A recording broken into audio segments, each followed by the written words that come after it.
Assalamualaikum warahmatullahi wabarakatuh. InsyaAllah pada hari ini kita akan belajar tentang meladani sifat tabligh dalam bidang sirah pendidikan Islam tahun 3. Objektif pembelajaran kita ialah murid dapat menghuraikan keunggulan sifat tabligh Nabi Muhammad sallallahu alaihi wasallam melalui kisah kehidupan baginda. Yang kedua, murid dapat merumus kepentingan Nabi Muhammad sallallahu alaihi wasallam yang bersifat tabligh. Yang ketiga, murid dapat mengaplikasikan sifat tabligh sebagai bukti kecintaan kepada baginda sallallahu alaihi wasallam dalam kehidupan harian. Apa itu tabligh? Tabligh ialah bermaksud menyampaikan. Tabligh bermaksud menyampaikan. Tabligh adalah merupakan salah satu sifat yang wajib ada pada para Nabi alaihimussalam. Para Nabi menyampaikan wahyu yang diterimanya daripada Allah Subhanahu Wa Taala kepada umat manusia.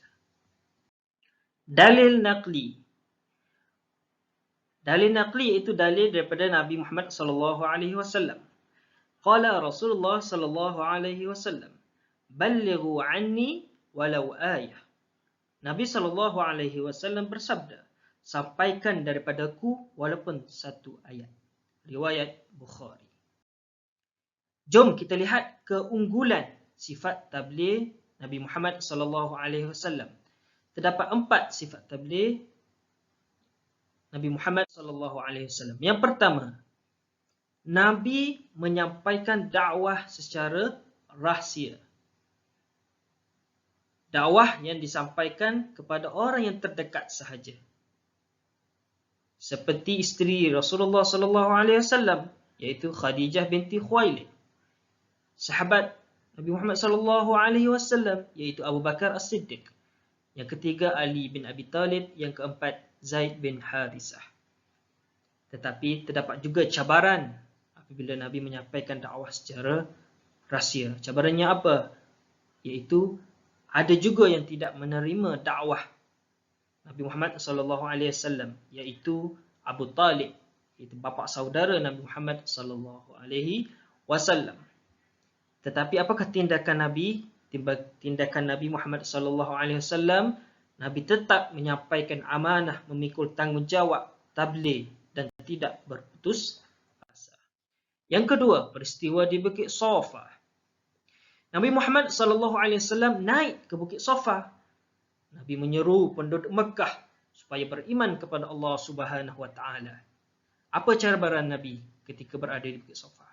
Kaum musyrikin marah, mencaci, menghina dan memukul Nabi Muhammad sallallahu alaihi wasallam dan keluarga Nabi. Seperti Abu Lahab, iaitu bapa saudara Nabi Muhammad sallallahu alaihi wasallam, yang selalu menyakiti baginda. Tetapi apakah tindakan Nabi? Nabi sangat sabar dan tenang menghadapi cabaran dan merancang strategi dakwah agar lebih meluas. Yang ketiga, peristiwa di Taif. Semasa di Taif, baginda berdakwah menyampaikan ajaran Islam. Cabaran yang diterima Nabi ialah Nabi diejek, dihina dan dilontarkan batu sehingga cedera dan berdarah Nabi Muhammad SAW. Tetapi tindakan Nabi apa? Nabi semakin cekal berdakwah dan tidak membalas dengan kekerasan. Dan yang terakhir, yang keempat, Nabi berdakwah dengan penulisan. Baginda mengutus surat menyampaikan ajaran Islam kepada raja dan pemimpin negara seperti Raja Rom, Raja Habsyah, Raja Parsi dan Raja Mesir. Tetapi cabarannya apa yang diterima oleh Nabi? Sebahagian besar menolak dan menentang ajaran Islam. Dan ada juga yang mengancam untuk memerangi umat Islam. Tetapi apakah tindakan Nabi? Tindakan Nabi Muhammad sallallahu alaihi wasallam, tugas dakwah diteruskan dan negara Madinah diperkukuhkan. Seperti yang berada di dalam gambar, itu adalah contoh surat semasa zaman Nabi Muhammad SAW yang dihantar kepada raja-raja. Seterusnya, kepentingan Nabi Muhammad SAW bersifat tabligh. Apakah kepentingan Nabi Muhammad ini bersifat tabligh, iaitu bersifat menyampaikan? Yang pertama, ajaran Islam tersebar luas. Yang kedua, semakin banyak meninggalkan penyembelihan berhala. Yang ketiga, akhlak mulia diamalkan dalam kehidupan. Dan yang keempat, amalan jahiliyah seperti menilik nasib dapat dihapuskan. Baik, rumusannya, kita sebagai umat Nabi Muhammad SAW hendaklah meneruskan tugas dakwah agar ajaran Islam terus tersebar dan dapat diamalkan. Sekian saja. Wabillahi taufiq wal hidayah. Assalamualaikum warahmatullahi wabarakatuh.